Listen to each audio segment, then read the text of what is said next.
You're listening to the Bearded Theologians podcast hosted by Matt Franks and Zach Bechtold.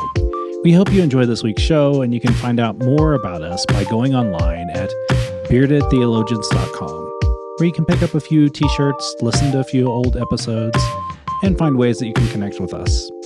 Thank you for listening.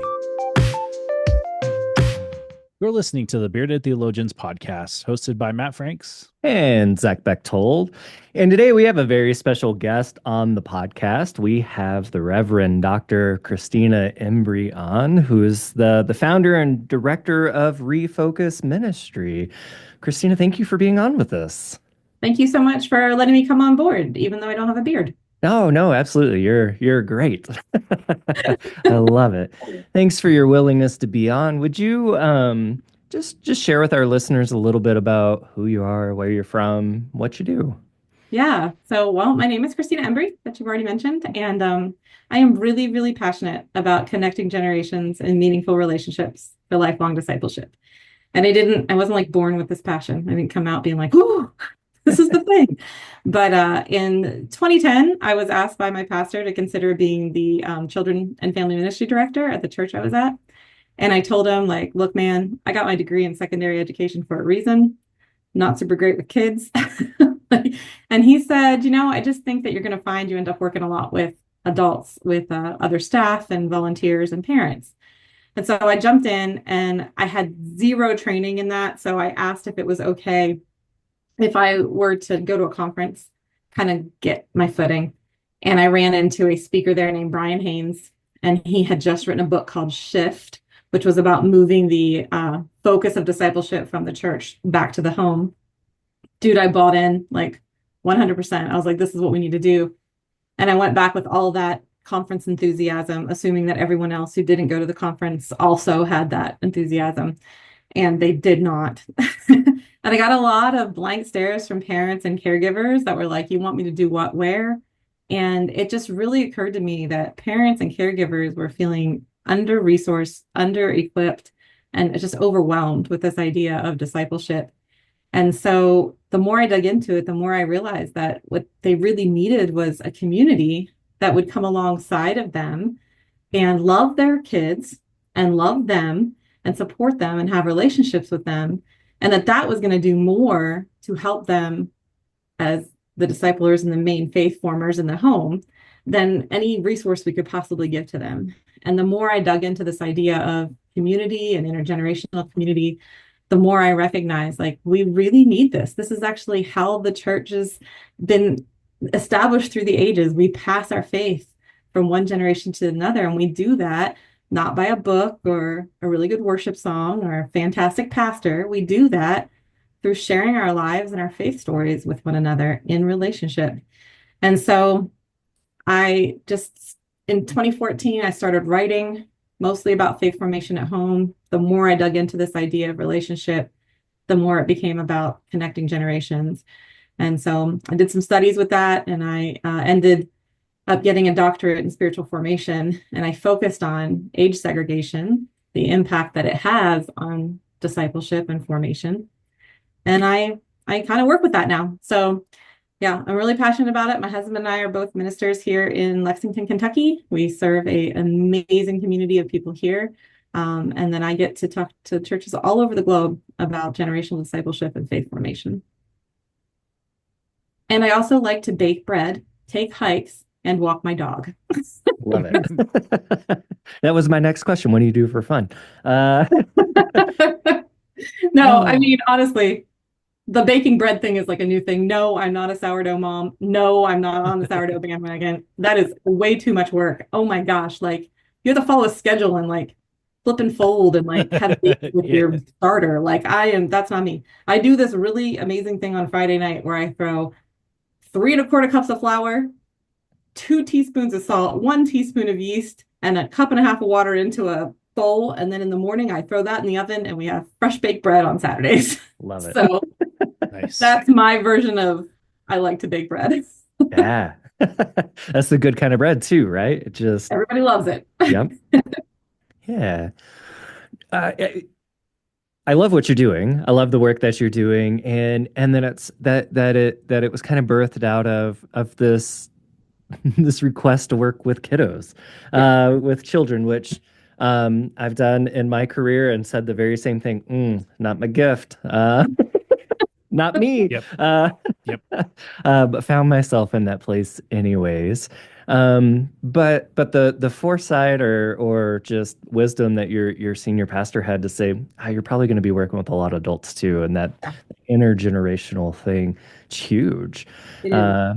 And Matt and I have this conversation all the time about how important and how we've lost kind of our way and how we do intergenerational ministry, and everything's been so siloed for so long now, it's hard to get out of it. And so in the work that you're doing, tell us a little bit more about how we kind of break those barriers. Yeah, I mean, that's a really good question. It's also a really hard question. Right. One of the main issues that we face is that our society as a whole is pretty much age segregated, and we pretty much separate out by age and life experience. And we don't think about it, right? It's the fish doesn't see the water. And you can tell a fish, like, man, you're in water. And they'd be like, what are you talking about? I'm just swimming. You don't see the water until you see the water. And so this is our normal way of living at this point, where we assume people are going to break off into certain ages and certain groups and cohorts, and that's who they're going to hang out with, and everything in our society is kind of set up to market to specific groups of people by age and stage. And so then to try to bring that into a church, which has followed suit, 95% of our resources are resources that are age specific or focused on particular age groups.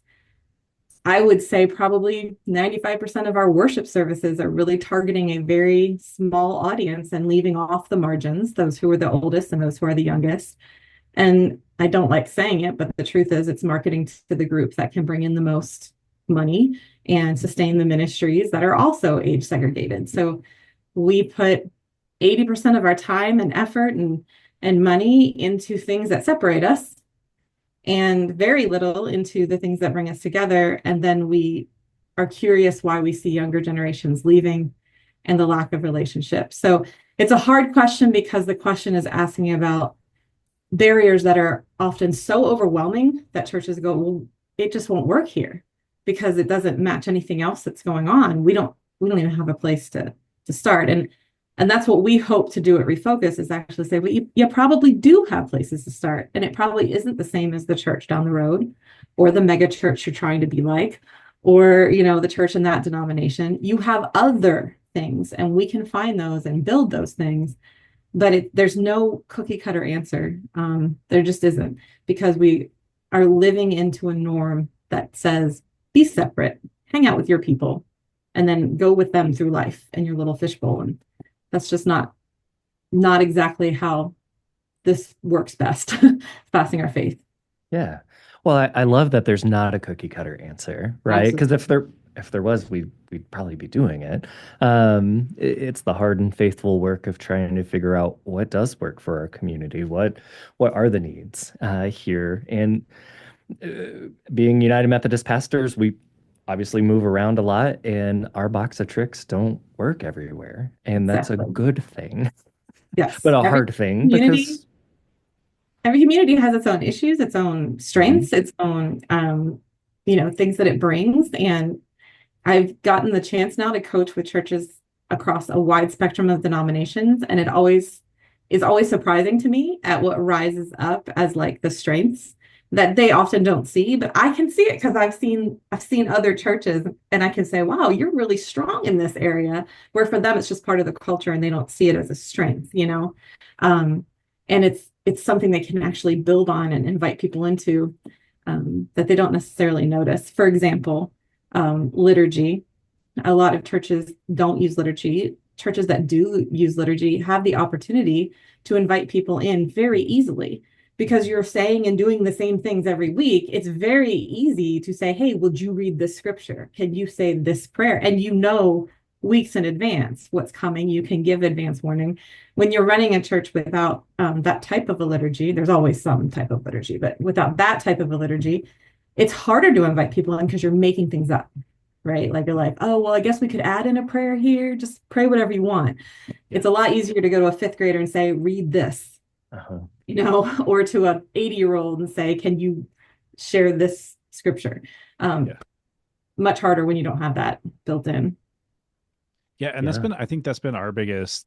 We've been slowly shifting to being honest about really attempting to be intergenerational, because when we came out of COVID, things just like, youth groups didn't come back like they did, and some of the other stuff didn't happen like they did. So we're in this space, this nice new canvas of creating what that can look like. And I said on Sunday, we had this one of our band people, they have he's about over a year old now, so he's walking around the congregation and things is like, this does not bother me, I need you to hear this. And I said, what bothers me is your old Werther's Original rappers that I hear, or the cough drop rappers you hear. And I literally was like very clear on, like, when anybody walks through the doors, we want to craft a space that people can feel like that they are welcomed here no matter where they are. And we don't do the a lot of churches will do the, hey, we'll have our children's moment, and then the children disappear out of the space. I'm very adamant about making sure that kids have an opportunity to learn how to worship with us and what we do and our traditions, and then asking them to be a part of that. We have, when the youth group they have at least twice a quarter, they get an opportunity to lead the liturgy and stuff like that and be a part of the service. And we're really adamant about that. And to me, that's what's really always drawn me to what you all offer. You've helped provide some ideas, or at least some guidance, in a way that, you don't see, because it is very countercultural. The church has really bought into the segregation. And then, Zach and I both have served in campus ministries and youth ministries, and knowing that, like, getting the kid from children to youth is fairly easy, but from youth to college ministry is almost damn near impossible.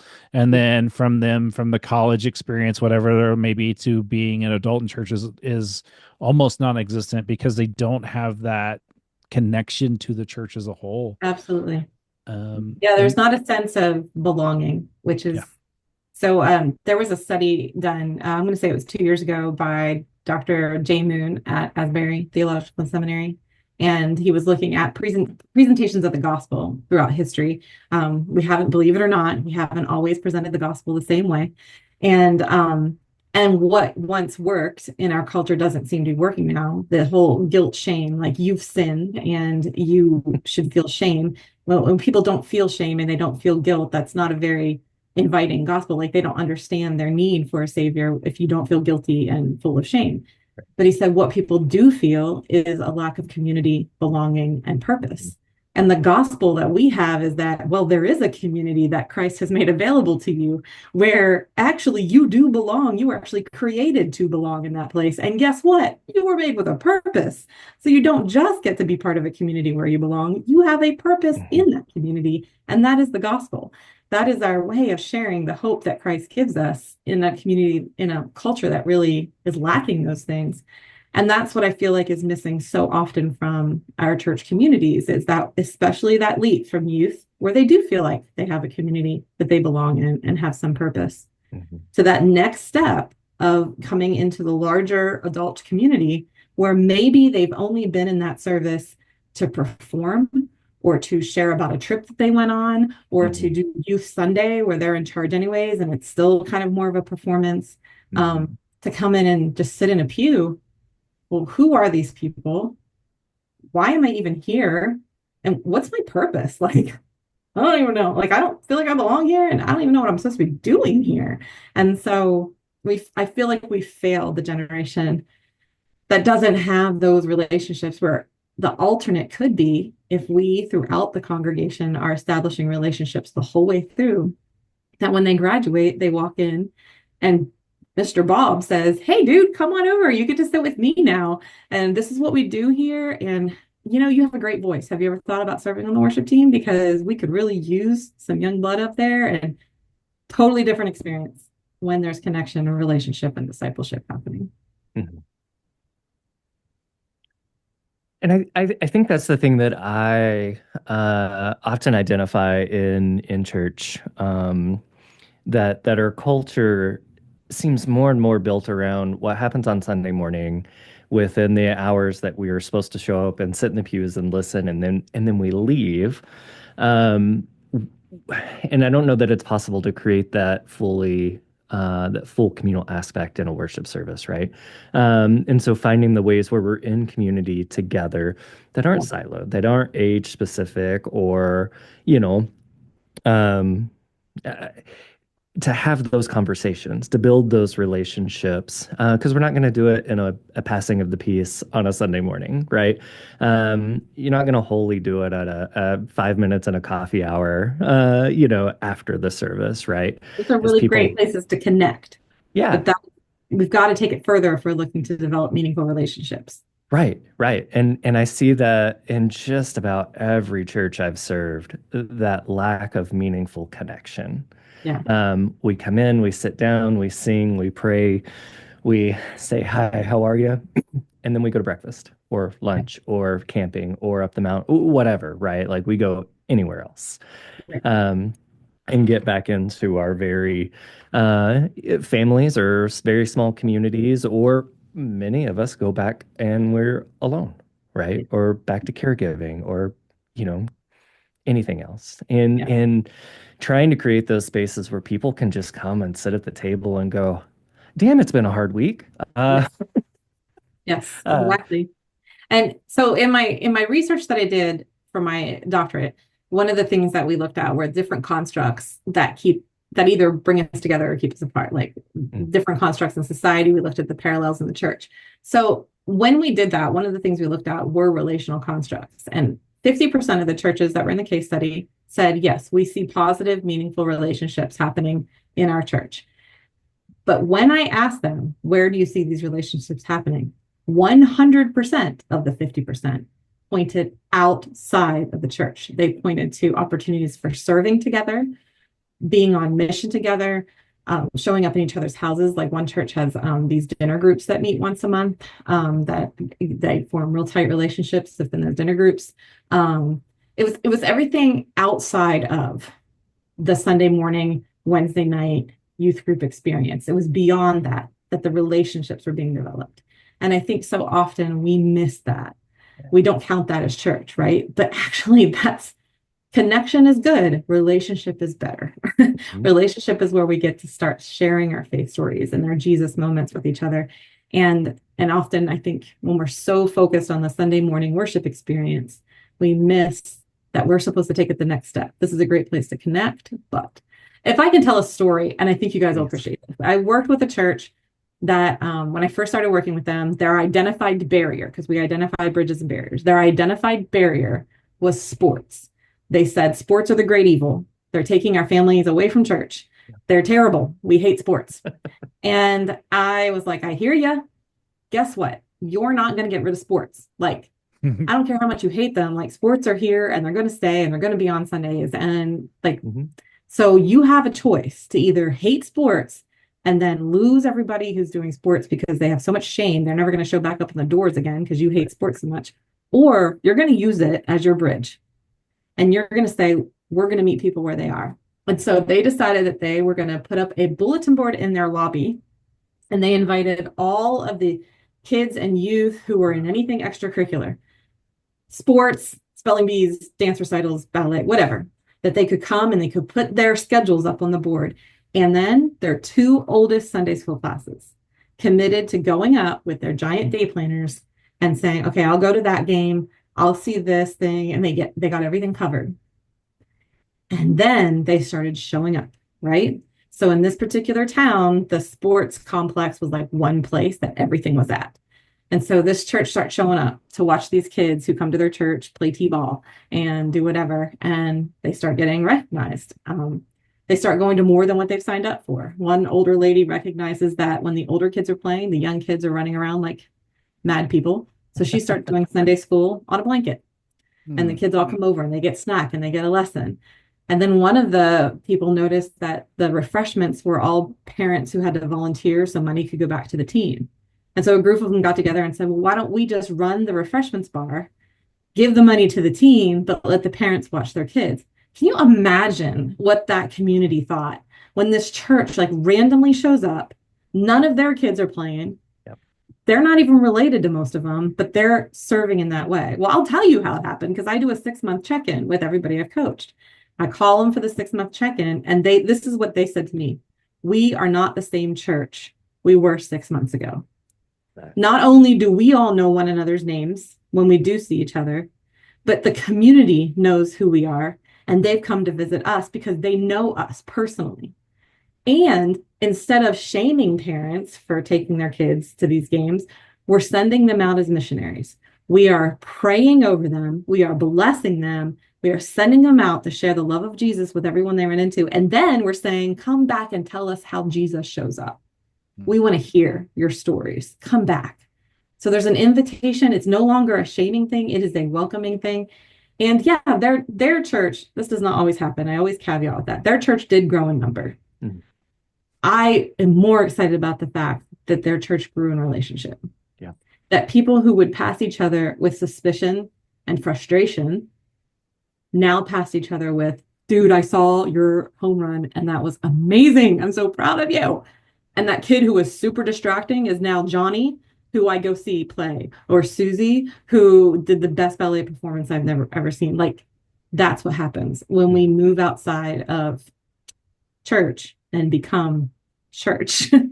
So, yeah, I know it's a long story, but it's such a good one. No, it's a great story. So one of the things I started doing, actually almost a year ago, I started reffing soccer games and became a certified ref. And one of the things that I discovered is that the bulk of that community had no connection to the church. And so one of the things that I've kind of just in my, just the way that I do things is just to be present for them. And, I don't walk around like, hey, I'm the pastor, it's like, no, I'm the referee. However, if you want to wears his collar under his ref shirt, don't let him fool you.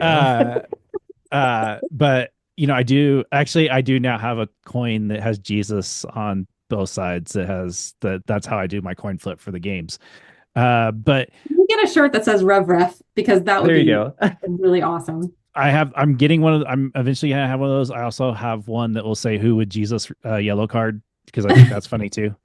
But I one of the things that I have discovered in this space is that the church has shamed these people to not feel like they're welcomed. Absolutely. Ever. And we now live in a time where people can be connected to the life of the church, not being there. We have live stream and there's ways for them to connect in. And I have found that to be a space where if they know that I'm there, I've had people to share with me things that are going on. They've asked me to pray for them. And they would have never have had that had I not entered into that space. And so I've been sharing that with my community to like, hey, understand that we can go where they are and like, we can be the church wherever they are, whatever you feel called to. But I love the idea of what you lifted up about the calendar thing. Cause huge. Yeah. My role as a youth director was I couldn't go to anything unless you brought me your schedule so I could schedule me to go. But to invite the church in to be a part of that as a whole, that's one thing we've loved about being where I'm at right now. The church has done a really amazing job of asking my youngest daughter, hey, when's your next performance? And there are people who are here that love to go, go to those spaces, but yet like to take it to that next level of using it as a bridge for discipleship making. I know that there'll be some of my people listening to this because they do listen. So take note of that. And we'll talk about that in our next grow meeting. But also just how much, so back to what I said at the beginning, how much that means to parents and caregivers when they can look in the stands or they can look in the row at the theater performance and they can know those people aren't here because they have to be. They care about my child.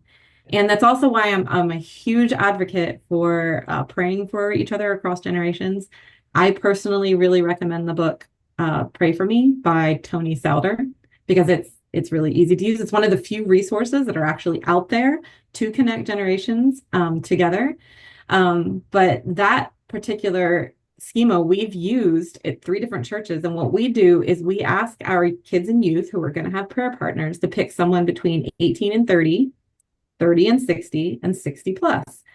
That ends up with 4 generations who are interceding three of them for one person, but one of them for three people, interceding across generations. And what happens when you start praying for somebody? Well, like Zach, you and I have connected right here. But if I said to you, hey, Zach, would you be praying for me about this thing? You will likely check back with me and say, hey, I prayed for you about this thing. How did that go? And then I could be like, it went well. Anything I can pray for you about? And guess what? We start forming a relationship. We move beyond connection to relationship. And so intercessory prayer, I think, is one of the best ways for a church to connect. Look, that's not going to mess with your programming. It's not going to mess with your scheduling. It's not going to mess with people's things that are so important to them. You get to pray for someone in your church. And I've written about this because I feel like it's such a phenomenal way for churches to take one step in connecting generations that can bear a lot of fruit for the kingdom of God. One church I did it in, there was an older gentleman who, after having prayed for these kids for, I think it was 2 years, he was going to be moving. He willed his kids to someone else so they would be prayed for when he left the church. And I was like, if that doesn't speak volumes about the relationship that gets formed when you are praying for someone intentionally. Mm-hmm. No, it's incredible. Being an itinerant Methodist pastor, right? I live a couple thousand miles away from my family. Mm-hmm. And as a family, we talk a lot about the people who have come into our lives because of the churches we have served, who have become grandparents to our kids, and become family to us because we don't have anybody, right? We don't have parents here to help watch the kids, and church folks don't, they're always willing, right? But we don't ever force our kids upon people. But they show up, right? And they show up in those places, and cards on birthdays or choir perform, right? They've gotten to know our kids, and very selfishly, I love that, because we don't have that. And I'm embarrassed to say, gosh, I haven't thought about that for the rest of our church, because that's where I live in Montana. That's a big part of our population. People from off, or people's kids and grandkids have moved off. And what better place to step in and be that community and have those relationships, for kids and families who don't have grandparents in town, or for grandparents who don't have kids in town, right? That's a beautiful thing. And I love that you had them come put the thing up and you described their big giant planners, because I know exactly 100%. They aren't putting their schedule on this baby. No. That is a full paper calendar, and I love it. That's absolutely highlights. Awesome. Yeah. When you were talking, it's Sticky Faith, I'm sure you guys have heard of. They did research in 2010 on they kind of bucked the trend of everybody's leaving, and they're like, well, let's look at who's staying. And of course, warm intergenerational relationships always come out as one of the main ways that people stay connected to the church and to their faith. But one of the things they talk about in there is having a sticky web, so that each child should have at least 5 people who are their sticky web, who are like involved in that child's life and caring for them. Well, one question that you can ask your kids and youth, and I still ask my kids, even though they're adults, is, can you name for me 5 adults who love you and care about you and pray for you? If they can't name 5 adults, you got work to do. Parent, caregiver, you got work to do. Invite somebody over for dinner. Introduce your child to somebody. Ask somebody, hey, will you take my kid out for coffee? I can't tell you how many times my kids were invited to go do something because I was saying to people, hey, can you reach out to my daughter and have a conversation with her, or take her out for dinner or something? And even though, that's like, none of this is like a guarantee that our kids are gonna whatever, but we are setting them up to have meaningful relationships in their life Alexa, that aren't going to go away. The long run. These meaningful relationships last beyond the moment. So, and I also like to flip that on your head. I am a firm believer when we talk intergen, a lot of times we do focus on the rising generations because we see that they're struggling and need a place of community, belonging, and purpose. But on the other end of that spectrum are our oldest generations, who are suffering from loneliness and isolation more than any other generation has in this. And so I feel like they should also have a sticky web. Can you name 5 young adults who love you and are praying for you and care about you And if an older person can't do that, then that should be a heads up to us too. Like, this person is being neglected. Like, they need a place where they are being able to share their faith. Like, their mental acuity has to have an opportunity to share their faith stories, to validate their wisdom, to share their life experiences and not be ignored. And I just don't think we offer that very often in church, places where we say, hey, just tell us your stories. What was your favorite Christmas in church? What was your, so connecting the youngest generation to the oldest generation, I think, is a really positive way of doing that. Mm-hmm. Yeah. I have so many questions. And I'm not at all passionate about this stuff. You can't tell, right?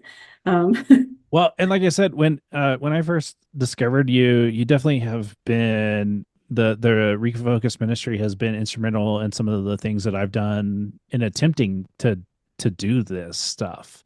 Yeah. When in my last congregation, we ran into a situation where we needed to adjust staff, and I was like, well, instead of doing a children's and youth person, what if we did a family ministries director? And their goal was to do intergenerational things to where we can all gather together, and it's truly church family, and it's not that church family. And I always think of it like lowercase f, where it's like the young families that have kids, but like, what if we could find ways and craft ways where we could have those connections? And I've been gone now for 3 years. It's been fun to watch how they've been able to take that vision of being able to do that. And then like here, we're starting to lay the foundational work of being clear that we want kids in worship. We want them, they can make noise. It's fine. The old people make noise too. It's okay. And being clear on like that, and having spaces for them to be able to connect into and with. And that is so important. We really have done a disservice of not really being a church family, but only being a church family on paper. And I really feel like some of the stuff you all have shared throughout the years have inspired me to do some of the things that I've been doing to buck the trend of kind of dismantling some of these silos that we've put into place that really we thought we were doing a good thing, but in all honesty, it was causing the church not to be the family that we say that we are. Yeah. And I think that's a really important thing that you just said. Like, when age-specific ministries started back in the 1950s, they started with a good heart and good reason. Like, college ministries started, boom, they exploded. And churches were like, we want that. We want to be able to reach this generation the way that's happening. And then youth groups started. And then it just, well, then we should probably do that with the kids, and then toddler. And by the 1980s, like, we are seeing this big explosion of larger staff with age-specific arenas. And it was all with this intention of making things real and relevant and meeting people where they were cognitively at, developmentally. It's one of the things that just because something is developmentally appropriate cognitively doesn't mean it's addressing all the other developmental issues that are happening. And that's what happened. And so in the late 1990s, early 2000s, when we start seeing generations leaving the church, rising generations leaving the church and saying, like the Rachel Held Evans, who are writing and saying, look, we don't belong here. We don't belong here. Like, they're where do we belong? Show us where we're supposed to be. And it's because they didn't have that experience of community. They didn't have that experience of being, a part of something. They were always in their little groups. And so it's not like I am not anti-age specific or age sensitive ministries. I think there is a place for them, but I think it needs to be a lot more of a both and rather than an either or. And so the intention was good, but it had some unforeseen ramifications that we just can't ignore because it's easier to do it this way now. That's an unhealthy approach for anything, let alone generational discipleship and the passing of our faith. And so, we've got to kind of bring that pendulum back more towards center. And my question is always, I'm not going to tell you stop doing age-specific or age-sensitive ministry, but I am going to ask you, where do you have a place where there's a healthy community growing together? And if that place needs to be your worship service because that's the only place that you're always together, then you got some work to do to make that the place. Because if that's it, if you don't have another place, if Sunday schools are age specific, if extracurricular events are age specific, and the only place that you have where multiple generations gather is your Sunday worship service, then either create a new thing or start working with what you got. And that's just going to take time. Mm-hmm. No, and I think that's that's the best bit of advice I think we can give folks is work with what you got, right? Like, yeah, we're all in different size churches, different context of church. I mean, I've served in the Bible Belt and outside of the Bible Belt, and they are 9 day different. The expectation, the just the function. And then you talk about denominations. Like, right. I just finished coaching the Archdiocese of Hartford, Connecticut, while simultaneously coaching an SDA church in Australia. Yeah. Let me just tell you, there, like you said earlier, there is no cookie cutter. Right. You could not get any more different in terms of mission and vision, how they. But you know what? They both love Jesus, right? And they want to see young people and old people following Jesus. So right. I can work with that. Absolutely. Yeah. So take what you have, right? That's if any church has anything in common, it's that, right? It's our love for Christ and sharing that hope. Start there. Yeah. How do we do that? And let's start doing that well, right? And see where that grows and builds, rather than worrying about all of the 9 million other things that we worry about and get down about, and sports. Right. That is a common turned out not to be a big barrier, but actually their greatest bridge. Right. Yeah. Right. And I think embracing that is huge. I mean, that's something I tell my staff, my church people all the time. You see people out in the community and they're like, hadn't been to church in a while. I'm so sorry. Great. That's fine. Be where you need to be. Or, I run into folks and I'm going to be camping this weekend, or seeing my grandkids this weekend, or at a soccer game this weekend. Great. Be where you need to be. Go support your family, right? Go just be there. And when you can be here, we'll take you, in honoring. I know you got a lot of stuff going on. And you're out doing the thing that you need to be doing. And when we can get you here, we'll take you here, because we think there's something valuable in this community also, that then you take to those other communities, rather than like you shared, fighting it. And sports are the worst thing that's ever happened. Well, they're not going anywhere. So exactly. Right. Montana's not going to get less pretty, right? People are still going to go camping and skiing and be anywhere outside 12 months out of the year. Embrace that. Go. Right? Like, let's go do the things. Yeah. I think when we look at the life of Christ, he was our ultimate guide for all of this. We see him meeting people where they are and inviting them to come with him. He's not insisting. He's not saying there's a set time and place. He's saying, hey, guys, like I'm meeting you at your boat. I'm meeting you where you're collecting taxes. I'm meeting you in the local bar. I'm meeting you in your house. I'm meeting you in all of these places. I met you behind a house in hiding because you didn't want your friends to see you coming and asking me questions, Nicodemus. Like he met people and then he invited them. Come know me, come follow me, come be a part of what's happening. You get to be a part of it. But he never shamed people. He never shamed anyone into following him. He corrected when things were not right, mostly with religious people, but he invited over and over and over again. And so I think that the posture we should take is not a posture of correction and shame, but of invitation to all ages. Like, let's just be honest. There are some older people who can be pretty salty and can be pretty bitter and can hold some pretty rough edges. And if we are not creating a space that is welcoming to them, they'll just get saltier, more bitter, and have rougher edges. Mm-hmm. And at the same time, we've got some people who are very introverted and very shy. And if we don't have places for them to serve and feel welcome while being very introverted and shy, then we're going to miss what they have to give for the kingdom of God. So I think it's a posture of, we call it, in our church, we have a culture of generosity, and we talk about having generous assumptions of people. They're not out to get you. They're not being mean on purpose. assume generously that there is something that God has for you from them in the kingdom of God, and operate from a generous assumption standpoint. Yeah, I love that. And yeah, tying it into who and where Jesus met people, right? Yeah. Like, I'm in this series of journeying with people post-resurrection as they encounter the resurrected Christ. Oh, isn't that awesome? It's so much fun because we're in those stories, right? Like we all have a post-resurrection story Yes. of Jesus met us where we are. Now what? Yeah. And Peter was one of the first ones. And they had breakfast on the beach. Peter goes back into what he knows in fishing and comes back out, and Jesus is like, "Do you love me?" Right? It's not shame, it's not guilt, it's not any of that. And the invitation remains the same. Follow me. Yeah. Right? At the end of the day, it was, yeah, of course I do. Great. Follow me.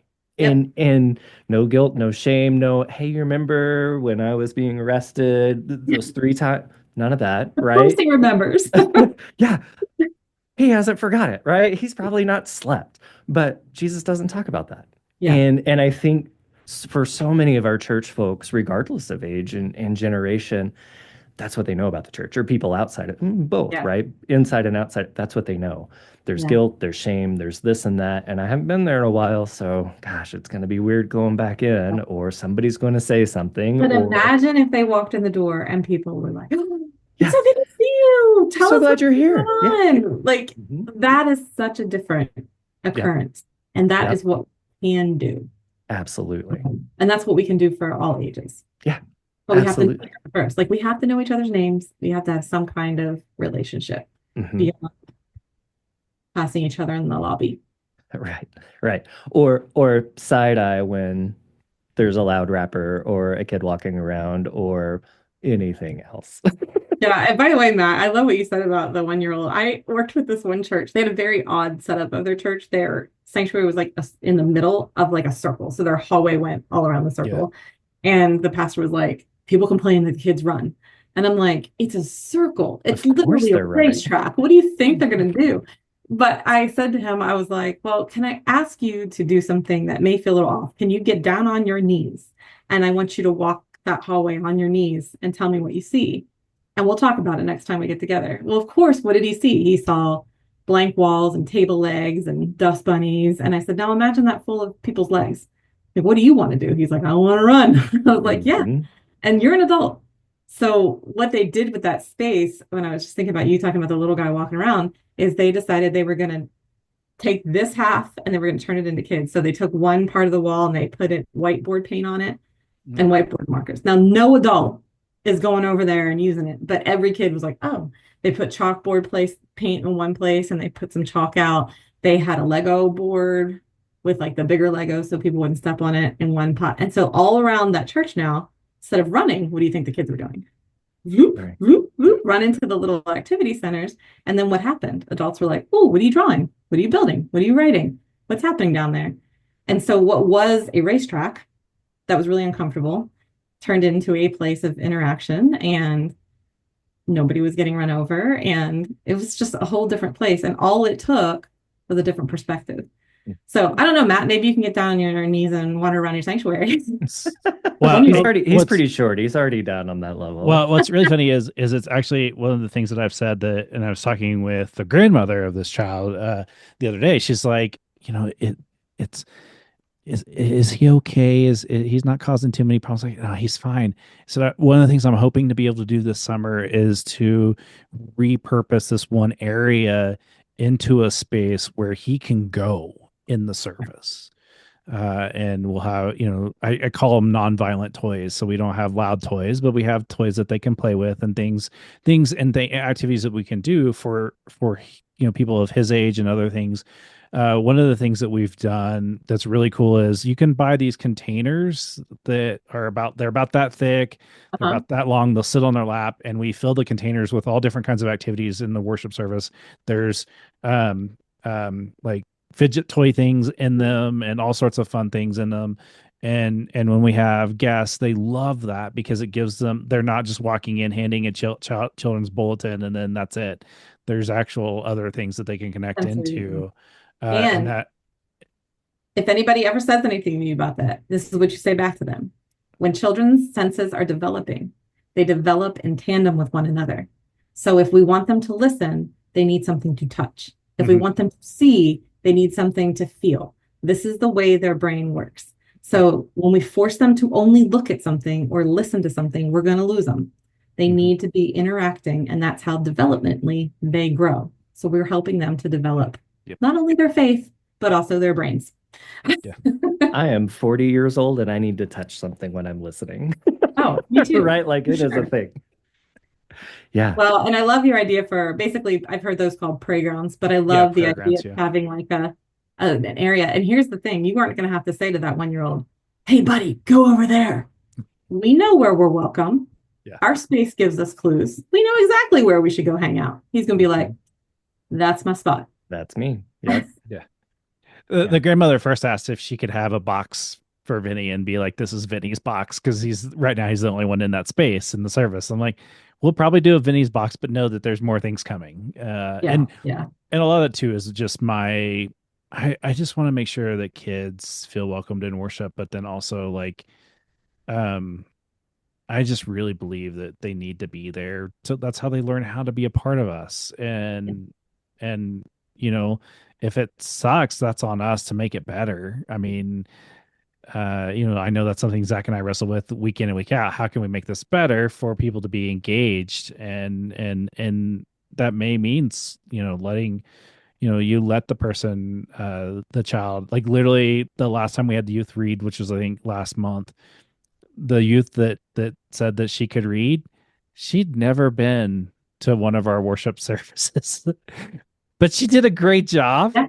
And like, she played well into it, even when she was literally, like how, when you have worship, you have certain things that are in parentheses you don't read. No, she read that too. So like, it was great. And so like, I really think we really need to be able to craft our spaces for that, not just for the younger generations, but also if I leave out the word search puzzle in our bulletin, I get more complaints about that than any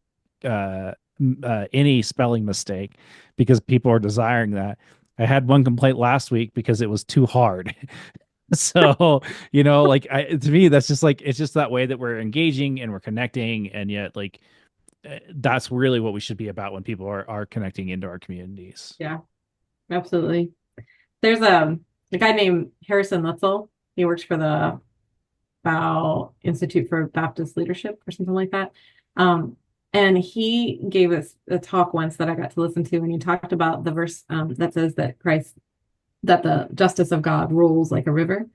And he said, here's how I think justice rolls. When you see a space where our worship is inaccessible to someone, like you noticed, hey, this is inaccessible to this 1-year-old. And you begin to say, how can I make it accessible? You might work on that, but then you're going to start seeing where it's inaccessible to others, and justice rolls. Like it doesn't end. Your eyes get bigger and you see more about ways that we are inhibiting people from accessing the community, accessing the word of God, accessing worship, and justice rolls. It doesn't stop. It just keeps going. And so there's never, I don't think, a finish line that we get to cross and say, we've done it. We've created this perfectly intergenerational church and every single person feels welcome and we're meeting every single cognitive and developmental need and woohoo! No, justice rolls. I guarantee you, God is going to bring someone into your church that you're going to have to look at and say, wow, that person really doesn't have an access point. There's not a way for them to engage well, whether it's a physical handicap, a mental disability, like there's something that's not allowing them to engage well. And we can't ever say, we've done it, we figured it out. We have got to be in a posture of humility that is saying all the time, we haven't figured it out. We need to learn and grow. And how do we make this space a space that truly is a place where we all can gather together in community and worship God and learn from one another.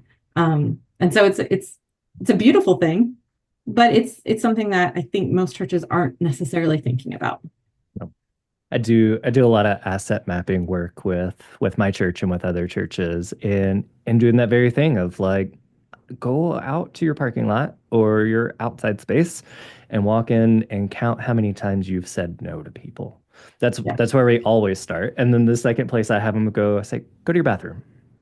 smell it. Mm-hmm. If your Oh yeah. bathroom smells like pee, people are going to go, great, they don't care, and never come back, right? During our case study, we had a whole section on space and architecture, and Mhm. this lady actually called me because she's like, our entire church smells like a nursing home. She Yep. says it smells like powdery stuff and cleaning supplies. And she's like, and I don't think that's very welcoming. I don't know why people haven't noticed. So she went out and bought a whole bunch of vanilla wall plugins. Yep.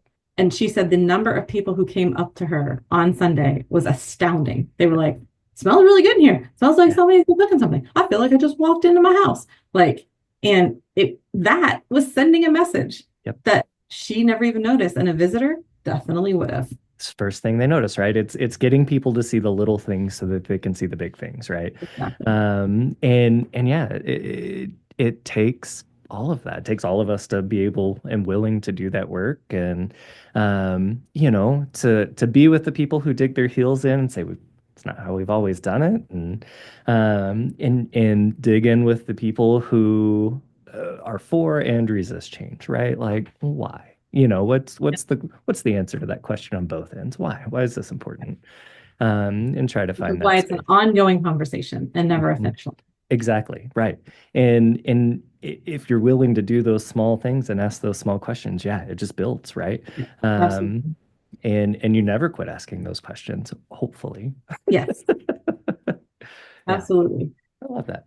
Do you have, we'll do this all day. We want to be good stewards of your time and energy and everything you have going on this Tuesday. And so do you have any parting wisdom for us? Anything else that you just got to get off your chest?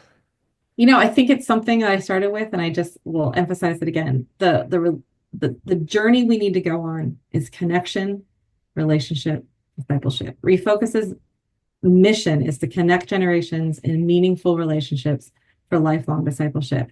If we don't have that journey, if we just focus on connection, we are not getting to the point where those faith stories are being shared, where that faith is being formed intentionally. It's being formed, but not formed intentionally. Yeah. It's not establishing that generational discipleship platform that all of us so desire. I do believe that no matter if you're doing age specific, age sensitive, like your desire is to make disciples. I know I've worked with ministries all over, and that is the heart. From Zach's Math Mini. Sorry. But we have to move from connection into meaningful relationships. And guess what, church? That's our job. That is our job to help them make that step. And then taking those meaningful relationships and resourcing them so that we are intentional about sharing faith stories, talking about Jesus, being in one another's lives through intercessory prayer, through all of that. So if you take nothing else from everything that we talked about today, connection, relationship, discipleship, where is it happening? How are you helping make that happen? And how is it being done across all ages and stages? And I think that's what I would leave with. And then, of course, if anybody wants to, they can email me and we can have a conversation, because again, it's not a cookie cutter. It is a conversation. And I'd love to start one with anybody who wants to. Thank you. Again, I'll do this all day. So this is my favorite conversation because it's so important, right? Like, no matter where you are, what you're doing in the church, this is vital and very, very important work. And we can all do it a little bit better or at all. And so we all have a lot of room to grow and lean into this. So thank you for sharing your stories and your wisdom and just your heart and soul into this, because you're doing good work. I appreciate that. Thank you. And I just appreciate the opportunity to share about the thing I'm most passionate about, but also just to hear, yeah, we get it, we see it, we want to do it. I don't know if there's anything that's more exciting to me than to meet with ministers who are like, okay, like we get it. Like you're nodding heads is such an affirmation to me that God is doing so much in this world, and people are really starting to understand, like we need each other and we need this community. So thank you. Yeah, we'll have a link to your website in the show notes. We're grateful for you joining us today. We want to thank our listeners for listening. And like I said, the Refocus Ministry website will be in the show notes, so you can click on that and find out all about them. Or they even have ways for you to get ideas for you to maybe start having that conversation, because no, not a lot of churches. I remember the very first time I pitched the idea of intergenerational ministry, people looked at me like I was coming out of outer space. And so there's lots of good resources there for you to even just start the conversation, and so definitely would encourage you to do that. And so for the Bearded Theologians, I'm Matt Franks. I'm Zach Bechtold. Thanks for checking us out, guys, and like this video and push that thumbs up. Thank you for listening to the Bearded Theologians podcast. Don't forget to like, subscribe, and share on all social media outlets. You can check out old episodes and more information at beardedtheologians.com. Thanks for checking us out.